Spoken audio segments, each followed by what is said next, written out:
Welcome to Beyond the Business Card podcast. That I actually wasn't contributing to people as much as I wanted to. Unlocking those patterns and changing them will then help you go forward and be even more successful. Anxiety is the fear of the future. That's all it is. If you follow money, then the money won't follow. Yep. It's kind of a theory that I've made up, which is called the cardboard box theory. What is commonly called as the midlife crisis. What's actually happening is all those unprocessed emotions, they're still there. You think, oh, I left that behind. That you didn't, it's inside. Anne Jackson went from international advertising to becoming a master therapeutic coach. In this episode, she reveals how to break patterns, face anxiety, and unlock real change. What I actually want to do is improve people and help people improve themselves. I love doing that. So it's a passion. Hi guys, and welcome back to Beyond the Business Card podcast with me, your host, Justin Maguire. And today we have a very interesting guest. Okay, it's Anne Jackson. She's the founder and CEO of One Life Coaching. She's a master therapeutic coach, and we're going to understand exactly what master therapeutic coaches do. We're going to understand her journey into this space, the journey to Dubai, from advertising into this world. It's going to be a great conversation. Anne is also a life coach and works with several sort of senior professionals. We're going to understand how people are feeling. We're going to get her opinions and thoughts. And welcome to the show. Thank you for having me. I'm really glad I'm here. It's a pleasure to have you here. Now, Anne, I can never do an intro justice. I tried my best. Please, can you just tell us a bit more about yourself? Please tell us about your journey. Just give us a summary. So I'll explain first master therapeutic coach. Yes, a lot please. of people don't know what this is. Master coach is really easy. Once you've been coaching for a certain amount of time and you have had a certain amount of hours, whatever regulatory body you belong to, I belong to the Association for Coaches, you come in as an entry coach, and then after you've done a few hours, you can go into normal coach and you just go up the scale basically. So master coach means I've done enough thousands of hours to qualify to be at that level, at the very top level of being a coach. Okay. You need to sit some exams and do an interview and what have you, but then you get there. Mm-hmm. So that's the master It makes part. sense. The master part makes complete sense. You are the sensei. Therapeutic coach. When I started, as you said, I came from advertising. I then went into teaching. I didn't go into this straight away. So the thing with advertising, I loved it. It was brilliant. Like, I was an international media buyer and it was just lots and lots and lots of fun back in the 90s. But I did decide after a while that I actually wasn't contributing to people as much as I wanted to. Selling them jeans or fizzy drinks really doesn't change their life that much. And I wanted to change lives. I've always wanted to change lives since I've been little. And I decided I'd teach because I speak 5 languages. I can go and teach people languages. And to me, languages was like a real big escape into my freedom because of languages. So I thought, right, I can help people through languages. So I went to teach languages and realized actually I'm not helping them that much through teaching languages. I needed to get in further and deeper. And I remember being at school one day and we were having this talk about how to protect and safety around children and their mental health. And they're like, if they come and talk to you about ABCD, you need to pass it on. And I was like, I don't want to pass it on. I want to deal with it. I want to be that person dealing with it. I know I can. So I was like, okay, I need to retrain. And I decided I want to be a therapist, just a therapist. But back in the day, they weren't allowed in Dubai. Like, you didn't have any because it wasn't yet accepted. So I couldn't train to do that here. And I was a single mum with 2 kids and I still had to pay the mortgage and my keep, as it were, and my children's keep. So the only thing I could really train in was coaching. And I was very much, I don't want to be a coach. I don't want to be a coach. I'm not going to be a coach. But then when I started training in it and got my training, I was like, oh, I really, really like this. This is great. Finding real coaching is not about mentoring. It's not about training. It's not about teaching. The basis is that you believe that your client has the answer inside them. And it's about asking them really clever questions so that they get to the answer and they own the answer. So I love that. But I still was frustrated because I would be talking to, executives or whoever I was talking to. And I'd be thinking, okay, but why exactly is this person behaving like they do? And what is the block? There is a block there. So I was like, no, I still need to do therapy. I need to train in therapy. So I went off and trained in lots of therapeutic modalities like CBT and ACT and DBT, they're all called like stuff like that. What is that? Sorry. CBT is cognitive behavioral therapy. Okay. Yeah. ACT is accepted therapy. There's about 8 of us trained in Dubai at the moment. TFCBT, which is trauma-focused cognitive behavioral therapy. That came about after the 9/11, and it's for children sort of between 8 and 18. When children needed help in the 9/11, that modality was created. So I trained in all of them.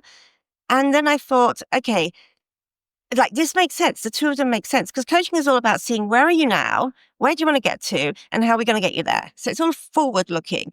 And therapy is all about where are you now and why are you behaving the way you behave now? Where has that come from? And how can we change those patterns? So to me, and listening to some of your other podcasts, I was sat there going, oh my God, I can see the pattern. But they can't, like, because you live in your own head and you have your perspective, and it's really hard for you to change your own perspective. But when someone on the outside can see the pattern, and lots of people go, oh my God, I never thought of it that way. I didn't realize I was doing that. I didn't realize it came from there. So unlocking those patterns and changing them will then help you go forward and be even more successful. So I combine the both, therapy and coaching. But it's been a bit of a difficult journey because no one else was doing it when I started it. And I kind of couldn't say it because people were like, no, you can't do that. Definitely can't do that. I don't know why I couldn't do that, but... So you couldn't do that. So help me understand this. You couldn't do that because of the laws in the UAE? Why couldn't you do that? Not necessarily because of the laws. It's just that if I was in coaching circles, the coaches would say, oh no, like if it's therapy, we'll give it to a therapist. We can't do that part. Okay. And if I was in therapy circles, they'd go, well, no, nobody needs coaching. Like, why do you want to do coaching? No, coaching isn't real. And it's like people want to protect their own little part as opposed to combine them both together. It makes complete sense. And my clients think it makes complete sense. But it's the sort of the professionals who like, no, we're not going to talk to each other and we're not going to mix.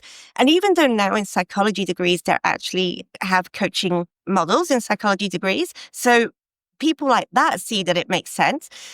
And it's only, so I don't know, fairly recently where it has become a thing in Europe and in the UK and in the States. Therapeutic coaching is actually a modality. It's a thing. And there are lots of psychotherapists who are also trained in coaching. And I have 2 psychologists who work for me, and they couldn't work for me until they got trained in coaching as well, because you can't just have one, you need both. Okay. And what's the typical sort of ideal customer profile for you then? What type of people do you work with? So this is where it becomes a bit hard because there are so many. Where do I start? Okay, so I have, people who, I don't know, have anxiety or have depression. So I have those type of people. I have people who want to change careers. So tend to be very high-flying people who are very high up in very big companies that are heard of, who just don't know how to pivot out of that career because it looks like they have a brilliant career. Or things like doctors who want to change careers and they're like, I studied this hard and I'm now here, but I hate being a doctor. So I have that, people who want to change careers. I work a lot with what I call neurospicy people. So people with ADHD, people with ASD, but professional people who you wouldn't even know had this, who have been so good at masking. But eventually you get to a point where your mask is so heavy that it will fall off. And then you don't know what to do.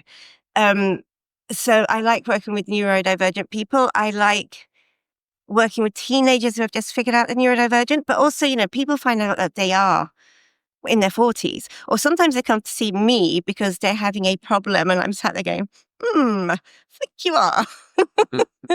And then it all makes sense to them, actually. They're actually relieved when I say that. They're like, oh, that makes so much sense of my life.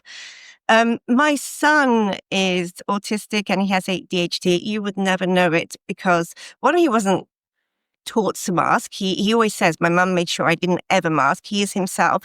He's very sociable. He loves public speaking. He loves being in groups and crowds. He talks really well to people. you just wouldn't know it, because he's learned how to, and this is what I do with people who are neurodiverse, he's learned how neurotypical people work and how their brain works.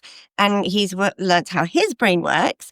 And so he knows what your thought pattern, and he knows his thought pattern, and he knows the difference between the two and what's happening. What I find a lot with neurodiverse people is that they don't realize that the other person has a completely different thought pattern. They don't understand it. They know it's different, but they don't understand it. So let me just give you a tiny example. I know I'm talking lots. When you're allistic, which is the complete opposite of autistic, so people like you and me, if we go into a networking room, we will start with small talk. And small talk is actually our protective mechanism to figure out if the person we're talking to is of any interest to us, and if they're receptive to us as well, and if we're of interest to them. So by asking about the weather or asking, how are you, you kind of get an idea of them. And then we can go into talking about something a bit more detailed and a bit more heavy. It could be like how to make an airplane, but you're not going to do that until you've sort of done all the small talk part. Autistic people hate small talk and don't understand small talk. And they actually think that we hate it as well. They don't realize we're doing it because we like it. They think we hate it. But what they do is they'll go into a room and they'll launch straight into how to make an airplane to you, to see how you reply and to see if you are receptive to that. And if you are, then they can do the small talk. So it's totally opposite. Wow. Okay. So knowing that, like my son does, he knows exactly when he goes into a room what they're expecting of him, even though it's not what he would give normally. So working with people who, I don't know, they could be middle-aged, in their 20s or even in their teens, that, do realize that they have either ADHD or they have ASD is fascinating. I work with executives who want to get promoted. A really interesting one was somebody who wanted to be promoted to partner in his firm, and he fell down on his presentation. They said he lacked confidence, and he didn't understand this because he said, I'm so confident about what I do. I know exactly about my, all of it. I'm really good, blah, blah, blah, blah, blah. And he'd gone to somebody to improve his presentation skills. And then he came to me. He'd been to me before, and he's like, right, I'm coming to you. And I was like, I can improve your presentation skills. I can tell you how to present. I can give you all the tools of that, but we're not getting into why exactly is this happening. And what we actually found out, even though he was confident, he didn't necessarily know assertive skills. So he didn't know the difference between confidence and assertiveness, or he didn't realize that confidence wasn't assertiveness. And then we have to go back to, where did he not pick up the assertive skills? What in his past led him to not pick up on that? And then his next presentation, he got it, which was great. Gotcha. Okay. An interesting broad mix of people you're working with. We're gonna get into this a little bit later, but first of all, obviously you are an entrepreneur yourself. I want to understand your journey. I want to understand why you're in Dubai. I want to understand how you got into this business, and frankly speaking, how you are doing in business as well, because that's a big part of what we do in this podcast. So just to give us a little bit of a rundown, and whereabouts you're from in the UK. I'm not from the UK. Oh, that accent is very confusing then. Go for it. Well, I'm a bit of I always call myself a mixed salad. Okay. Or my ex-husband used to call me a global nomad, as in, a global gypsy. Okay. So my dad is from Portugal. Okay. And my mum is from Brazil. Okay. I was born in the UK. Yeah. And then whisked off to Brazil. Okay. Until I was about 8, and then whisked back to England when I was 8. Hence the accent. So I grew up in England from 8 to 18. Okay. I grew up in London, every part of London I've been to. And I was, again, listening to one of your podcasts, and I did go to one school a year, if not more. Okay. So I went to about 14 schools. Yeah. My parents were constantly moving. And I never made friends from primary schools and secondary school, even I didn't make friends. And because my parents aren't necessarily English, they didn't even know what type of school they were putting us in. They didn't have a clue what was going on at all whatsoever. So even my secondary school, it finished in year 11. Nobody went off to sixth form. Nobody went to university. Everybody just sort of went off and worked in a bank as a teller type thing. Yeah. but I always knew I wanted to go to university. I don't know how. I wanted to go to university, and I was just bullied and called names and called like a snob or whatever because I wanted to go to university. And my parents are very. You lived in Honduras, didn't you? I did. Yeah, I grew up in Spain. I went to 7 different schools, so sort of multiple different places. Yeah. If you're in South America, it's very much similar to sort of Arabic culture. It's very, very, very strict on women. It's very misogynist. So I grew up, I wasn't allowed to go to university. I wasn't meant to study. I was meant to just be a housewife and have kids. Okay. But I was like, sod that. That's never going to happen. So I literally had to sort of, it was the last year where they were giving out grants for university, and I applied myself and forged signatures and did whatever and got the grants and went. Because I am going. I am definitely going. I knew that was my, to me, that was my platform to then being able to make myself better. Understood. And do you have brothers and sisters? I have one brother. Okay, so coming in a sort of Latin culture, were they sort of pushing him quite a lot? Completely. Right. Well, he was very much the favoured one, and it wasn't even hidden. And so in England, if we had people around, that wasn't very often, they would actually sort of say to my parents, "Why do you favour him so much?" Like, because it wasn't even hidden in front of anyone. It's like he was the prince, he was the on the pedestal, and I was just the little girl who had to clean and cook type thing. Not that I ever did. Yeah. So you kind of muscled your way into university, really, and that was your way of sort of, I suppose, cutting the cord in essence, right? Well, how about your brother? What did he do in all this? He didn't go to university at first. He ended up being when you work in the stock exchange, right? Stocks and whatever you do there. He went into that. First, he didn't like it. He did eventually, about 4 years later, going to university. But because he was like kind of the golden one, he was bought an apartment in London. He was bought a car. He was given everything. So he was bought these things? Yeah. What did your parents do? My parents bought them for him. Yeah, but what did they do? What were your parents? I mean, how could they just buy these things? So they're quite wealthy, your parents? My dad apparently is. Right. When you say apparently, are you not close? We're not that close anymore, no. But apparently, as in he would... The use of the word apparently is quite interesting. Yes. Yeah. So he would constantly tell us that we were poor. And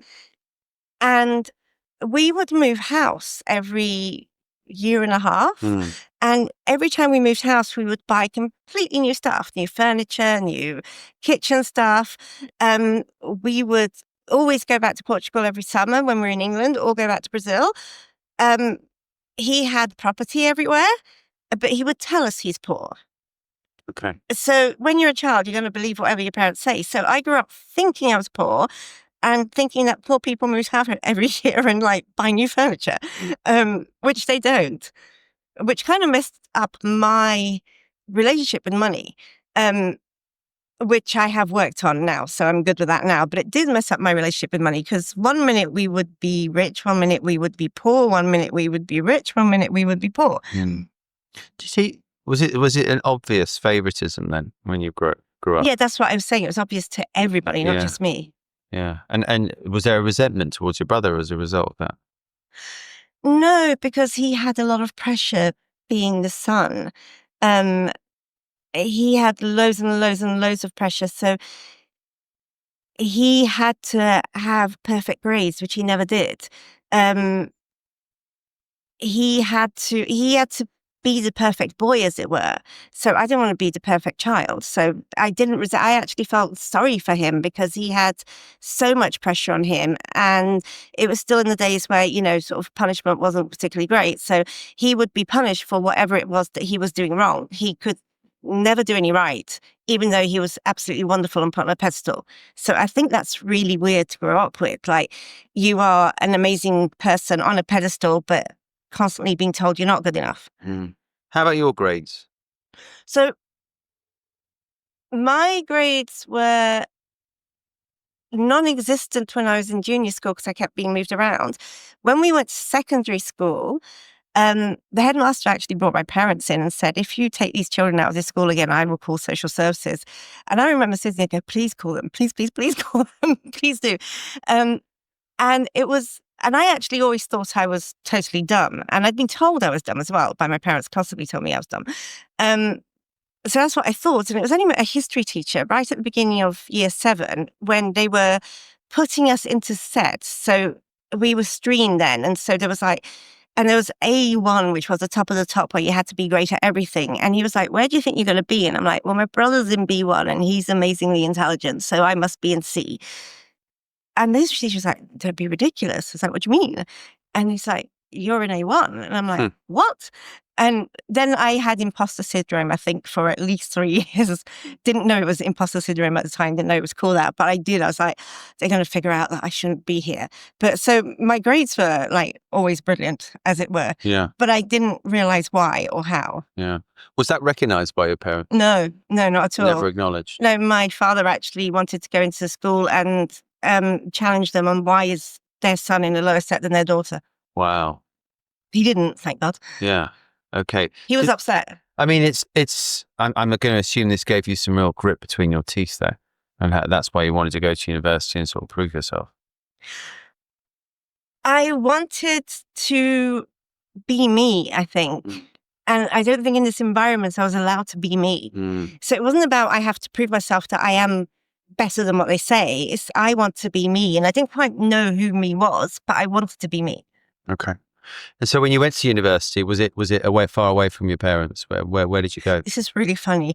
You know how in the UK it's common that if you're in London, you go to university as far as possible, like in Newcastle or Scotland. If you're in Scotland, you go to university in London. You try and get as far as away, not because you don't like your parents, but because it's an experience. It's that time. And I was looking for a course. I knew I wanted to do advertising. I had wanted to do advertising since I was about 4 years old. And I was looking for a course that also had languages and gave you time abroad, like a sandwich course or a study in a university abroad. And I found one that had a year and a half abroad, the longest time possible. And then I was living in southeast London. And this course was in Woolwich and it was a bus ride away from my house. And I was like, no, this can't be. Like I won't even get places in halls of residence. And my parents were planning to leave and go live in Portugal anyway, but only a year after that. But I just rang him up and said, my parents are leaving this summer and I won't have a place. And they're like, well, here's a place in the halls of residence. So even though it's like a bus ride away, I got a place. Perfect. Yeah. So. Okay. And what was that experience like for you, university? Was it one you relished? So the really strange thing is I was brought up in London, but as a child of immigrants, what immigrants tend to do, not so much now because there's the internet and it's so much more global, but back then they stick together. And all my parents' friends were either Portuguese or Brazilian, and you end up eating more Brazilian food than you would if you were in Brazil. And you have to dance more samba than you would if you were in Brazil. And so even though I was in London, there were no English people around me. And so all our food was either Portuguese or Brazilian. The friends were Portuguese or Brazilian. The whole place was. And then they sent me to a school that was 99% Irish. So people around me were Irish dancing and had dubious connections with dubious peoples in Ireland. So when I went to university, it was kind of the first time I came across English people. I remember somebody said to me, would you like an egg butty? And I was thinking, what's that? That must be something amazing. I don't even want to think what you must have thought that was. And they gave me an egg between 2 bits of toast. And I was like, what? Yeah. And then it was only when I met, he's now my ex-husband, but when I met him when I was young, I was 19, he was English. Yeah. And I only learned to be English from him. Really? Literally, I didn't know how to be English before. At all. He would do things. I was like, what are you doing? That's weird. So that's how I learned to be English, yeah. And how did you, in terms of how you performed in university, did you come out with good grades? I got a 2-2. Okay. So you had a good time at university as well. Very good time. Good. But that led you obviously onto the path for advertising. Yeah. And you speak 5 languages, right? So could you just run us through what those languages are? So Portuguese was my mother tongue. Yeah. English because I went to England. Yeah. I was fascinated with French when I was at school, but it was also extremely easy because Portuguese is the hardest Latin language there is. So if you meet anybody who's Portuguese, not Brazilian, but if you meet people who are Portuguese, they tend to speak a lot of languages, because if you can speak Portuguese, then Spanish, Italian, French kind of Latin sort of base. go underneath it. Yeah. So then I learned French and found it really easy at school. And from there, I went to live in Mexico for a bit, learned Mexican Spanish. And then I learned Italian to be able to teach it. Fantastic. Having never been to Italy, I still haven't been to Italy. So you mentioned off camera that your first advertising job that you got, you were using all your languages in that job, right? That was one of the main reasons you moved into that. But you had a passion for advertising beforehand from university, yeah? I had heard, I don't know where I heard this sentence that says advertising reaches the man on the hill that nobody else can.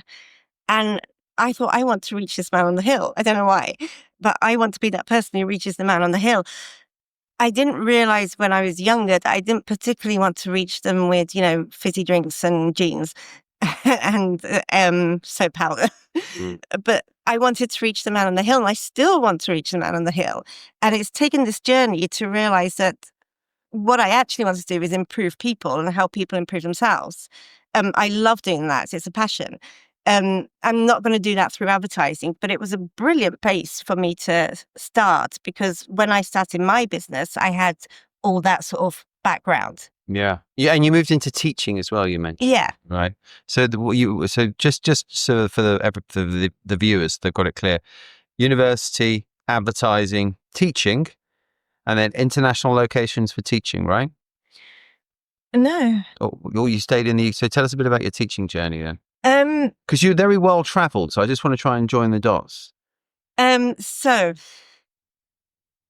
I was actually sort of in advertising, and I didn't realize that this was going to happen. I just sort of said, I need to be a teacher now. Just came out of my mouth.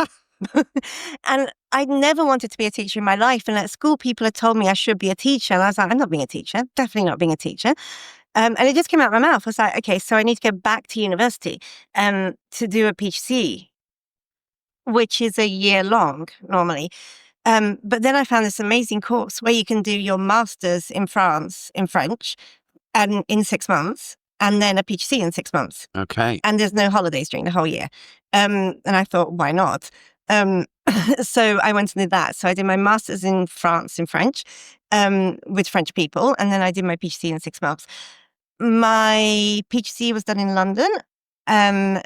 So all the sort of training schools were in London. They were difficult inner city schools, which was good training. And obviously the other part was in France. Then I decided to go and live with my then boyfriend, who became my husband, is now my ex-husband, and he lived in the north of England in a place called Accrington. And I don't know why I'd leave London to go live in Accrington, but there you go.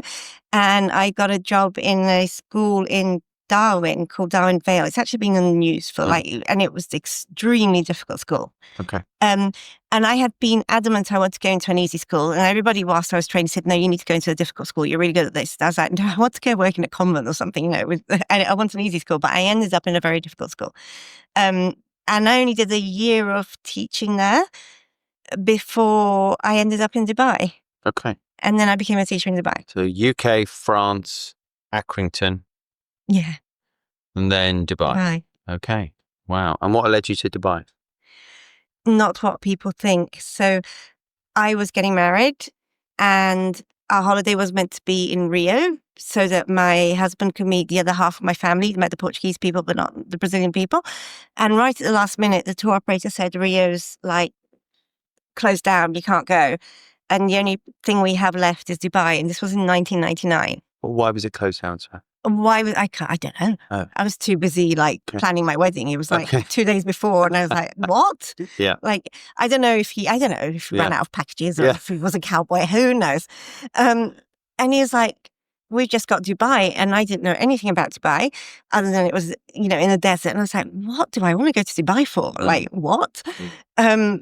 And he's like, look, it's a 5-star hotel. It's only just opened this week or something. Just stay in the hotel. Don't leave the hotel. There's swimming pools. And I was like, okay. nothing to do, so let's go to Dubai. Got on the plane, didn't want to come here. Literally the day we arrived at 10 at night, the next day I went out onto the beach road. Do you remember when beach road was really little? And there was, what was that?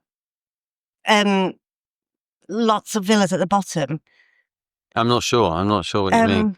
Okay, so beach road was really little. I went out on beach road. It was in August, in the middle of summer. Wow. 50 degrees. Yeah. Yeah. I looked left and right and just went, okay, I want to live here forever. That was it. Okay. I didn't even know anything about tax-free or saving money or I want to make money or just I want to live here forever. And that was it. And I was a teacher, so I went back. You normally apply for teaching jobs in January. They advertise them around December. You apply in January and February for the next September. That's how it works. So I was like, well, there's not going to be any teaching jobs in the middle of the summer because it doesn't work that way. But I looked and there was the English college for somebody to start in January because the person who was actually leaving went off to start Expat Woman. So I took her place. Okay. And that's how I ended up here. So I came in the summer and by January I was living here. Okay. And what did Dubai look like then? The Emirates Towers hadn't been open yet. They'd just been built. There was hardly anything on the Sheikh Zayed Road. I think they were called Chicago Beach Villas, where there is Jumeirah, the Madinat now. yeah, Medina. It was small. It was like a town, which suited my then husband really well because he came from a town. But I've loved it as it's grown and grown and grown and grown and become a city because I lived in Rio, I lived in London, I've lived in big cities. I like big cities. So to me, it's just got better and better and better. My ex has gone off to live in Saudi because that's now like a town. Yeah. So it suits some people, it doesn't suit everyone. Okay. I love Dubai. And straight into teaching then? Yeah. And what would you say you learned from that whole experience of coming into teaching in Dubai that set you up for the next part of your career? Because I really want to get into the weeds of this. I was recruited to work in a school that used to be for the sort of high up Emiratis. Okay. They came and got me. The school's now shut down, but it's going to open. I think it's just open again. Called Latifa. And I learned a lot about the culture there in that school. So my first school was British and it was like a breeze. I thought I landed in heaven. The children here are wonderful. And you know how people say, expat kids are brats and they're spoilt and what have you. I tell this to everybody, but what happens around us from the ages of 0 to 14 goes into our unconscious mind. And our unconscious mind is 95% of our brain. Then I'll say it might be 85, but anyway, it's a lot. And it shapes who we are until usually we get into the Middle Ages and think, do I really want to be this person? But up until then, it shapes us. With children here who are brought up here, what they see around them is successful people. So usually their dad is successful, their mum is successful at work or is at home, but being successful as a mum at home. And so they grow up not seeing, people begging on the streets, beggars with one eye, not hearing about poverty, unemployment on the news. If you go back to the UK at the moment, I mean, I hate to say this, but it's a bit like a third world country. It's really going through the tolls at the moment. Whereas here they see everything that's successful. So in their unconscious mind is that they're going to be successful. There is no idea that they're not going to be successful. It just doesn't exist. That's what's going into their unconscious mind. So when you go into school as a teacher, they want to learn.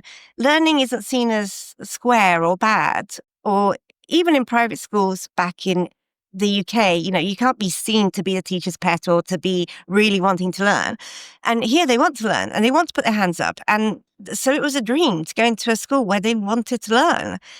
They say thank you when they leave the lesson. They, open doors for you. They like you as a person. A lot of my students still have me on Facebook and I still talk to them.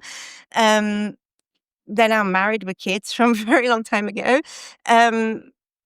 the parents like you, the students like you like everyone. It's just such a lovely environment. So that was really nice to see that people want to learn and want to be successful. And then the second school taught me a lot about the culture here, the ins and outs of that. And then, I don't know if you've heard of a school called Jess, but they recruited me. Of course. Because they were bringing in languages to primary and they wanted someone to write the curriculum in primary because it'd never been written before. And I got to work between primary and secondary, and no one does that. You either secondary teachers don't talk to primary teachers, believe it or not. Yeah. And they are two very different species. And so I got to see primary and I got to see how it works. But at the same time, because nobody did that, nobody knew who my boss was. So primary were thinking maybe secondary are my boss, and secondary were thinking maybe primary are my boss. And so I got to, and I was part-time because I had to go between schools. They had to give me a part-time status. So if they had sports day here and I was teaching here, they couldn't like tell me off for not being in sports day here. But that meant that I could go in and teach. And in my spare time, I was then studying to do what I do now. So it gave me the time to study. Gotcha. So I'm listening to this. I'm thinking, right, you're obviously getting very well networked. Dubai's like a bit of a village then. But how did we go from this teaching experience into where you are now running your own business? So, help us understand that. So again, I said, I was at school and we were doing this safety thing and they were like, you have to hand it over. And I was like, I don't want to hand it over. And I also thought, hang on, the parents are influencing their children. I need to be helping the parents. Because I can't just help the children if they still go home to the parents, as it were. So I decided to train as a coach and later on trained as a therapist. But obviously I had to launch myself and I had to launch. People had to find out about me. People had to know me. If nobody knows me, how are they going to call me up to have my services? So you have to launch yourself as a business. Teachers tend to they are the hardest working people I've ever known. Really? They work so hard, so incredibly hard. There is so much put upon them. So when people say, they have these holidays, they usually work through their holidays or they need them because they're burnt out. But they tend to sort of socialize with each other. You tend to not go outside that box. So when I was training to be what I am now, I was also thinking, well, hang on, I need to know people in business. I need to make my network bigger. So what I did was joined a group called BNI. What is that? Business Network Institute. Okay. It was back in, I don't know how well it does now, but back in the day, the whole principle was that there's about 12 people in your chapter or 15 or 20. And when you're outside networking with people and somebody says, I need social media, you go, I know somebody who does social media because they're in your chapter. So it's about introducing people to other people. I didn't go there because I wanted business. I went there because I wanted to meet people in business. I wanted to meet other people because I didn't know half the businesses existed. Understood. But what was quite fascinating was when I left, I love networking, I love talking to people.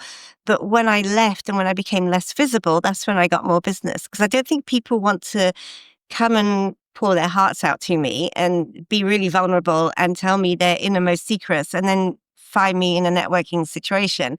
So it has been that the less visible I am, the more business I get. Really? How Yeah. interesting. But it's a very relationship-driven market here in the Middle East. So joining those groups, etc., that's obviously going to immediately get you in the right circles, though, right? It got me in the right circles for people knowing me. But obviously, nobody in that group wants to come and see me. And most people are like, no, I don't want to, I'm staying away from there because they don't want to open their box of demons, as it were. Okay. I heard you talking about, well, it was the other guy who was talking about how a dishwasher made him really, really angry. And so it's that box I open, why are you angry? And my job is to clear that out because you can clear it out. You don't have to carry on with that forever. There are strategies and tools and ways, and there's scientific ways to clear it out. Yeah. But a lot of people think that's just who I am, so I'm going to carry on like this forever. You don't have to. Yeah. So you left your teaching job. You decided you're going to go go solo. Okay, you're qualified. You've got this calling to become a coach. You've got this calling to help people, and it's sort of been it sounds like from quitting advertising to teaching, you sort of upgraded each time. Yeah. Tell us, like, just so someone can understand it, and might be some viewers who are looking at getting into their own coaching business, etc. How do you go about setting that up, and how did you go about promoting your business? So had I known this fact, I don't know if it would have made any difference, but it was something like only 10% of coaches actually survive in their own business. Wow. This was back then when I was starting, and I didn't know that fact at all. I also didn't know that people were getting into coaching to make money, because it was never about making money. I am a firm believer that if you do what you're passionate about, or if you love what you do, the money will follow. So, there is money, and you have to have money to live, and you have to have money to go forward, and you have to have money to reinvest in your business and all that type of thing. But it's not about money, if that makes sense. If you follow money, then the money won't follow. Yep. I said to myself, right, when I make as much, which wasn't a lot, when I make as much as teaching, then I can leave teaching. The first year I was still teaching, and I spent it coaching for free. And the only thing that the people had to do was talk about me on their Facebook groups. And back then, Facebook was still huge type of thing. So it's like, put a review for me on Facebook. And that's how I built my reputation. Obviously, if I hadn't been any good, nobody would be putting any reviews for me. But that's how I built my reputation. So people started talking about me. And I also knew that it can't be me talking about me in the type of business I do. I can't say how great I am. Like, why are you going to believe it? It's not like I've got all these sort of facts of social media charts or whatever to... So it had to be people recommending me, as it were. So that's what I did for a year. The next year I started charging for my services, and it took a year. It took less than a year. So one more year and I left. And then I went into this. There is obviously the working in the business, which is actually seeing my clients, and there's working on the business, which is if people don't know about me, they're not going to come and see me. And the more people that know about me, the more I can help. I love helping. And when did you know that you were onto something? I'm going to go all the way back to when I was 15. When I was 15, I went home and I'd forgotten my key, and there was nobody in the house. So I knocked on the next door neighbor's house because I really needed a toilet, and there was no one in my house. And she said, come in for coffee. And I started talking to her. And then I decided, I went there quite a lot, nearly every day after school. And she... Not to use the toilet, but just to chat. Just for a chat. Yeah. She was in her 30s. She had a little son. She was from the Middle East. She had married somebody who was not Muslim and who was not from her country. And he had taken her away back to the UK. And if she went back to the Middle East, she probably wouldn't survive. So she didn't have any choice but to be in the UK. But he was a very abusive husband. So he was literally beating her up and beating the child up. I'd never heard any of the noise until she told me, and then I could hear it. And I was like, this isn't on. So I was like, okay, I'm going to call the police.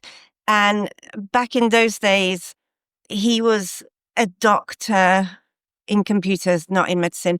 And he was very well spoken, and he was very calm. And so the police would arrive, and he'd go, no, my wife is hysterical, after like beating her up to a pulp. And I was just like, this isn't on. Like, this really isn't on. So I would call the police every time. I would turn up to the police. My parents would say, like, stay out of it. Stay out of it. It's not your business. It's like, I'm not staying out of it. I helped her to find a lawyer. This took about 3 years. She was still in the middle of trying to divorce him, but very scared of... She had no community. She had no support. She had nobody other than me, and I was 15. And then I had to go to university, and I left. So I didn't know what had happened. And then when I was 27, and I was living in Accrington, I don't know how she found my number, but I got this phone call, and she's like, I just want to thank you, because without you, I would have never left. I would have never got my own life. And my son, he was 4 at the time, he's like, my son has just become a doctor, and he's become a doctor because of you. And I was like, oh, I was so touched. It was like, it's just so lovely. So kind of, I've known this forever, that I want to do this work. And I started here a group called Leaves Dubai, and it's a support group for, it tends to be women. I never made it women, but women in difficult or abusive situations, and it's free. And a lot of these women will be in financially abusive situations, so they wouldn't have the money to pay me anyway. So this happens every month where they can come together and support each other and meet other people going through the same thing, which gives strength. And that's my kind of way of giving back. And I've helped a lot of difficult cases in there, but that's my way of giving back. So I still do that. Okay. But you've changed things now. So now you work with professionals, or what's your, just give us a reminder of the type of people that seek you out. Professionals. Teenagers. Still work with people going through divorce. Okay. And what exactly do you do? Do you give them the power, the mind? Just help me understand. I don't know. And you know what? I'm going through a difficult time at work. I'm business. I've got pressure all around me. I don't know if I want to do this anymore. I'm 45 years old. Would you be the sort of person that could help me? By the way, that was a make-believe scenario. But yeah. I get that as a very common scenario. Okay. Or I am in a relationship that's gone stale. I don't know how to bring a spark back. We'd come to you as well. Okay. Wow. So you cover a wide breadth of what's going on.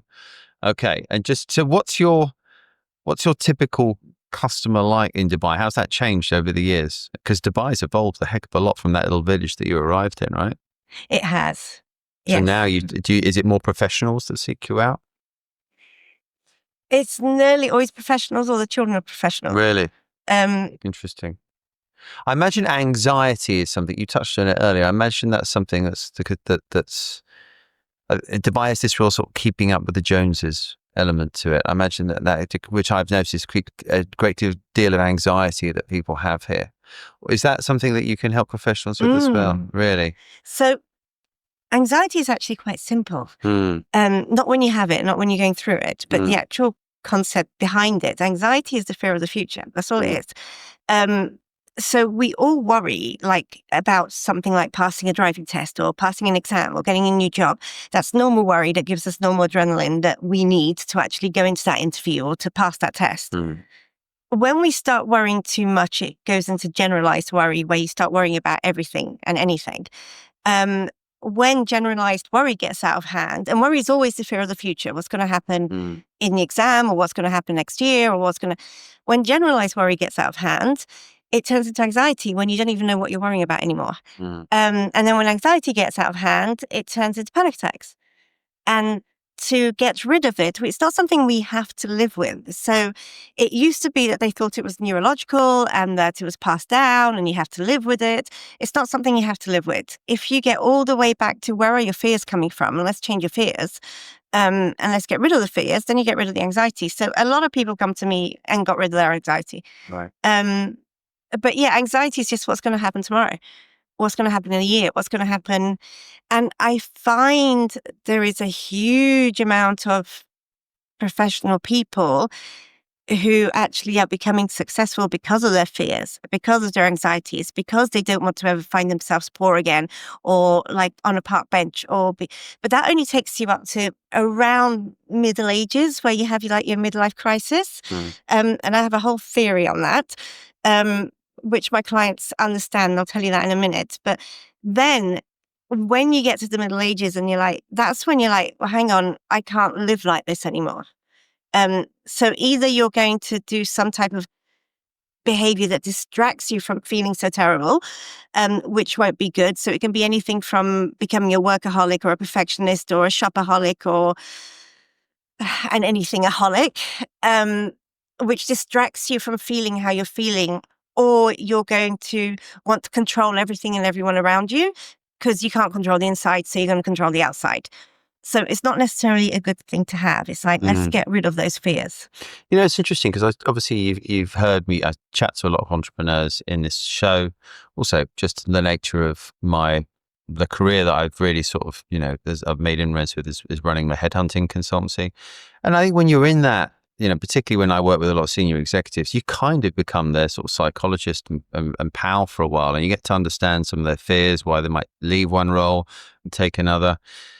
that fear of failure, that fear of, it seems to be a common thing that comes up, right? And even for me personally, I grew up in an environment where we had everything, then we lost lots of things, and it's given me this ingrained sort of fear that I'm going to go bust tomorrow. I don't know where, and I've used that as fuel over the years. Okay, whereas in reality, when you look at it, it's probably never going to happen, but you never know, right? And it energizes me. Are you saying those what can power people on up an early stage of their career? It starts to wither. Say at my age, at 45. Okay, well, let's use me as an example on this then.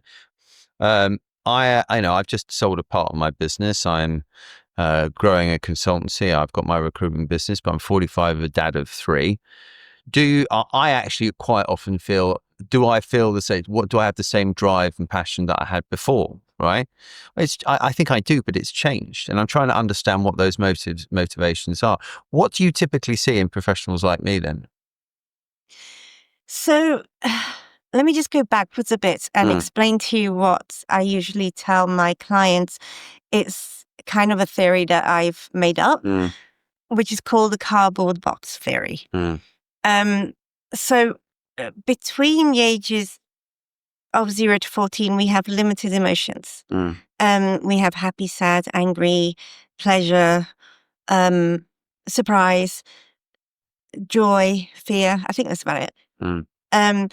So when something big happens, when something traumatic happens, but it could be that your dog got run over, or I don't know, your grandmother died, or your parents got divorced, or you lost all or your parents lost all their money. That goes into your unconscious brain and you can't process it.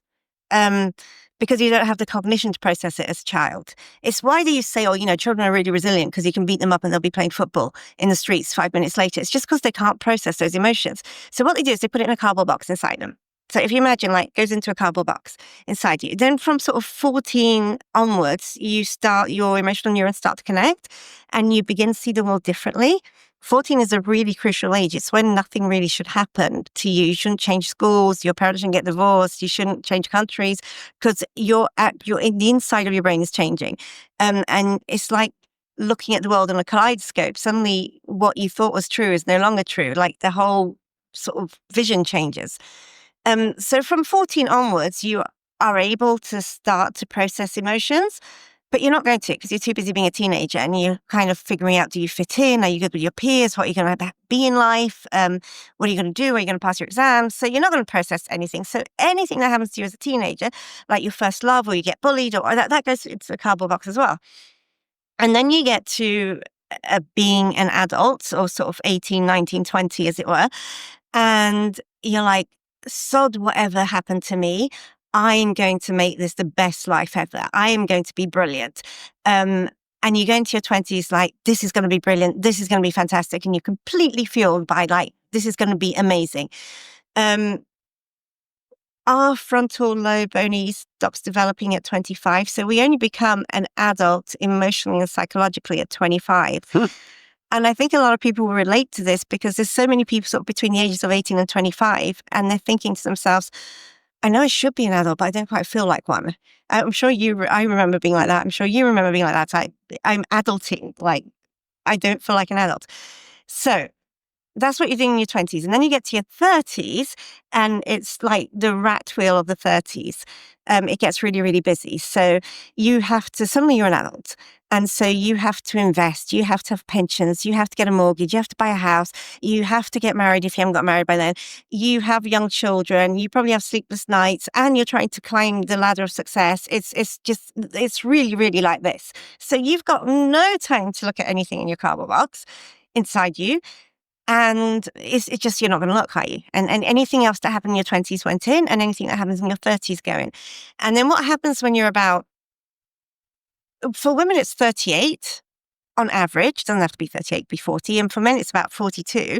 What is commonly called as the midlife crisis. What's actually happening is all those unprocessed emotions, if you imagine them like pinballs in your cardboard box, they're still there. You think, oh, I left that behind. That you didn't, it's inside. They start, your box is getting old and waterlogged and just withered. And so it can't hold them anymore, all these little pinballs of emotions. And so they start banging up inside you, like they're bouncing onto you and you're feeling rubbish. And there is, all the evidence that you go through a sort of depression in your middle age. You're feeling rubbish because there's all this stuff that you've never processed inside you. Banging, and you've forgotten half of what it is. You forgot that your dog got run over, whatever. But it's still there because you never processed it. That's what happens when you don't process emotions. And that can lead to physical ailments. So when people sort of say, your mental health does lead to your physical health. And a lot of people go, yeah, sure, whatever. But it really does. Because if you're not going to process what's inside you, then your body's going to start processing it and it's going to have all sorts of diseases that might happen. Or it can lead to the midlife crisis and you think, well, I felt really good when I was young and I had a young, I don't want to be sexist here, girlfriend or boyfriend. And I've always wanted to drive a Lamborghini, so that's what I'm going to do to make myself feel better. Or you might suddenly go, hang on, what have I been doing until now? This isn't the life I wanted. And then I was like, well, let's find the life that you do want. Let's find that out. I mean, because I'm the age I am, I probably know a lot of people who are in those similar situations to that. And do you find that men and women have the same reactions, or is it more skewed towards men? I'd be interested in your thoughts on that. What do you mean? Well, when you obviously talk to career-driven men and women, does it tend to happen at different stages in life? Do they tend to react differently? What's the difference between males and females at this stage? They tend to come around the same age. Really? I do have people who are younger, but the majority, I would say, is sort of around the 38 to 42 group. But there are younger people who do come, and I'm just like, wow, you're doing this now. Like, good for you. This is brilliant. And like a completely one-off, I had somebody who came to me who was 25, and by 25, he'd already reached all his life goals. He was already a millionaire. He'd already had, I don't know how many businesses, and he was like, okay, his life was perfect and he was perfectly happy, but he needed someone to figure out what's next. So that was kind of outside the box for me, but also amazing to figure out what was next. And we did figure out what was next. I'm not going to tell you, otherwise you might be able to realize who it is. But I also had a couple who came to me because their wedding had gotten out of hand. It'd gotten too big, basically. And the guy's just like, well, I can't do this. Like, this is too big. But they still liked each other and still want to get married. But it was just like, right, I'm calling the wedding off. And normally, I think the other party would have gone, well, what's wrong with me? And let's break the whole thing off. Whereas they didn't. They were like, no, we want to come here and figure out who we are as a couple so that we can move forward and get married as we are, who we are. And they did. And they're really, really, really happy. But they like just called the whole thing off and said, let's go see someone to figure out who we are as a couple. Now, those are brilliant, but we don't see them very often. I don't see them very often. Okay. The ones who are like, I'm in a really good place and I want to get to an even better place. This is fascinating. Yeah, and one of the reasons I set up the podcast was because I felt there was such crap advice out there online for entrepreneurs, right? When I was looking at opening up my consulting practice, I was just watching YouTube videos, and all I could see was people going on about overnight successes. I couldn't see anything. I couldn't see people that were telling their war stories, the good, the bad, and the ugly. And I was kind of, it just for me, the whole journey into entrepreneurship was like, yeah, everyone should do it, and you get successful really quickly. And I thought, God, this is crap. And also, I thought to myself about being a dad now of 3 kids. I thought, my kids are going to grow up looking at all this online and the pressure that they must be feeling. I thought it's just so foreign, because when I went into work, it was you get a job, you do your career, you become masterful what you're at it, and then probably if you feel like you're good enough at a certain point, you give it a crack yourself, right? That was kind of how entrepreneurism looked to me. Now let's use Hussam, who's running our, who's doing all the camera work as Stuart's here, young entrepreneur getting into the space. I look at him and I look at what the pressure he must feel and seeing probably so many other people in his space becoming multimillionaires, talking about all the money they made within 2-3 years. That is a whole new world of pressure that people are getting before they're 25. Mhm. Now, based on what you've just said, and where people are still learning, where their course, you said their front course sales Yeah. still understanding, that to me opens up a whole new world of pressure and problems, I imagine. And that's the bit that I'm concerned about as a I suppose as a mentor, father, and as more senior business owner looking back now at the next generation. I imagine your customers are going to be quite younger that are coming to you from now on. I had a person come to me who was in their very early 20s and was very successful, extremely successful. But the part that they hadn't coped with was now turning into an eating disorder. What? Yeah. So that's how they were coping with all the stuff that they hadn't processed, because they were really, really successful, but the other stuff had to come out somewhere. And that's why they came to me. And it wasn't an eating disorder. It was you basically are doing life in such a way that it's just too much. You're doing too much work and too much this and too much this and too much this. But they weren't ready to hear it. And so I don't think you have to be ready to hear it. So you're ready to hear it because you're like in your 40s and you're thinking, hang on, what is life all about? Like, what have I been doing up until now?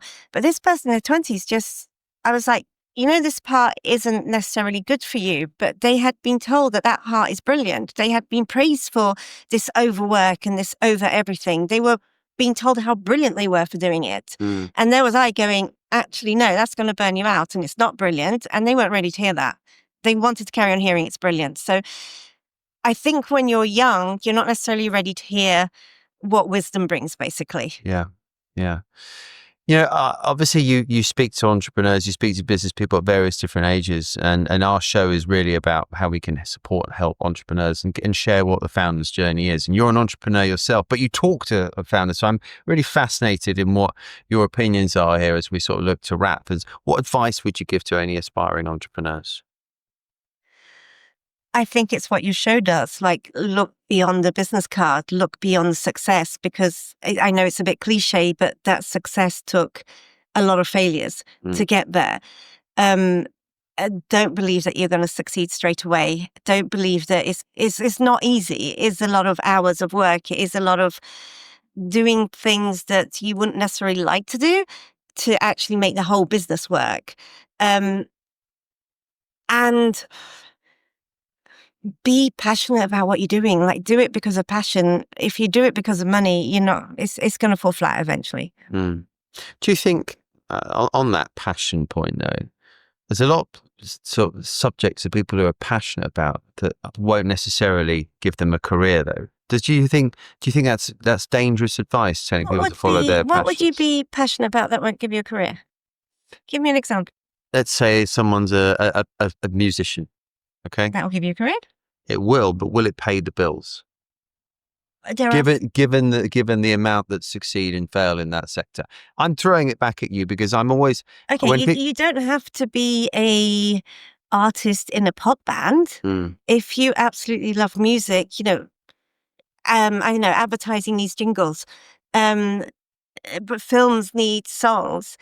There is so many places you can go with your music that we don't necessarily know. There are so many careers out there that we don't know about. It doesn't mean you have to give up your music. You don't have to be a pop star. Yeah.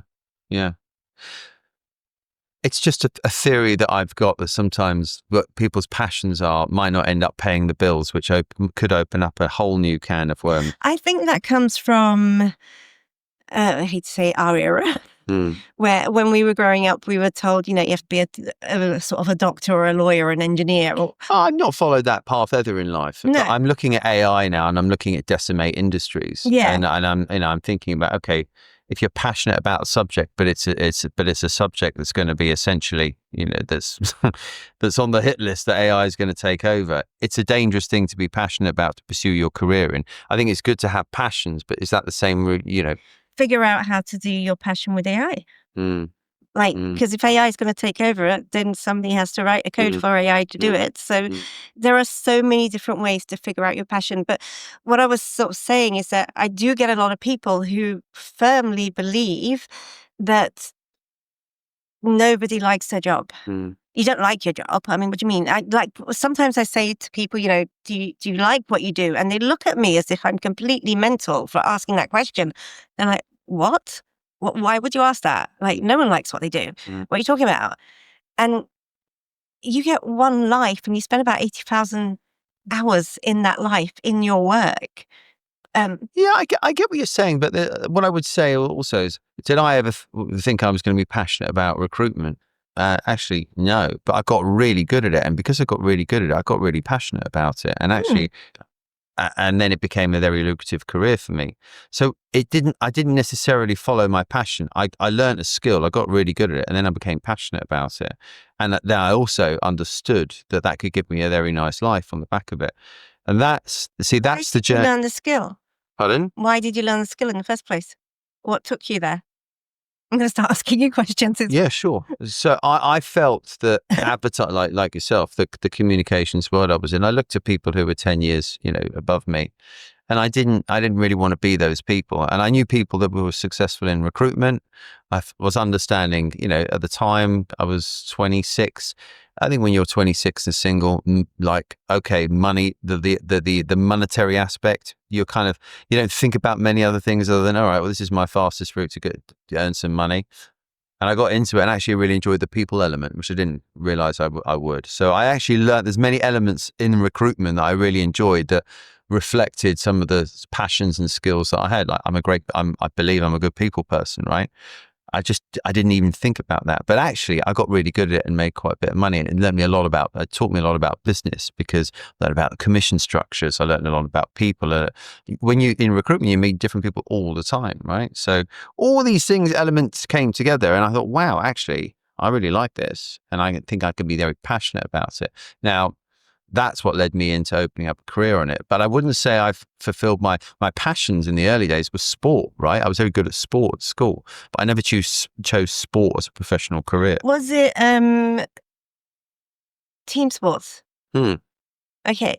So, and you mentioned communication and team sports. You like playing a team. You like people. You like communicating. That is your passion. So you did go into your passion, you just didn't know it. You fell into it. I guess I didn't choose communications industry as my route. I guess I'm just always curious because I feel like with the recruitment, as I said to you, that I kind of got to really enjoy that business, and I became very passionate about it because I was very good at it. And sometimes people can get really passionate about something once they've discovered it. Whereas sometimes if you follow your passions, it might be just a career that's a dead end career, I feel, and that can be dangerous. Sometimes, it's clear that you like people, you like communicating, you like teams, and you've ended up in a career where there are people and communication and teams, and you help people. But through recruitment, it's not necessarily about helping, but you like people, you like meeting different people. There are other people who love computers, and want to be behind a computer and not meet people.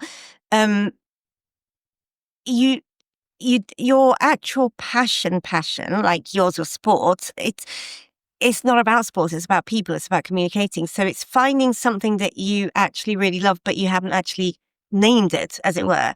So when we say follow your passion, it doesn't have to be follow drawing. It's why do you like drawing? What does drawing bring you? And where can we use that skill in somewhere where you can work? Okay. So that's a really good point to make. And so if someone's sort of a bit lost, okay, and one doesn't quite know where they want to go in their career, or they're in a job, they're not quite sure it's where they want to go, what advice would you give them? What could you give someone?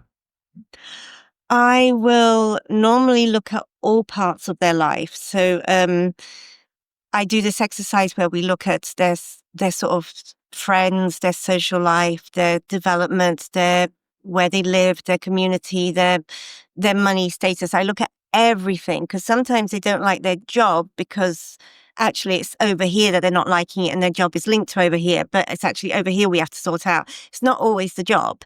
If it is a job, you have to go back. So many people are telling me, I have to like launch a course and put that online. And I was like, well, my forte is to work with people one-on-one. I have to find out about you so that I can connect the dots that you haven't, so that we can move you forwards. I'm not going to do that if you're like just listening to a course, if you see what I mean. So I've kind of not gone down the route of here's an 8-week course, because that to me is teaching. It's not coaching, and it's not sort of therapeutic coaching. I have to find out about you. Everybody is different and their dots join up differently. Generic advice is look at your whole life when you're not liking something, and look at all the elements that you're not liking, not just your job, as it were. Fascinating. And if people want to reach out to you, and get your advice, what's the best way they can reach you? They can reach me on LinkedIn, and they can reach me through my website, which is One Life Coaching Middle East. Okay, fantastic. Thank you very much for your time today. My pleasure. Thank you for having me. It's been great having a conversation. Guys, I hope you enjoyed this episode. Please do tune in, hit the subscribe button, and we'll see you on the next show. Thanks a lot.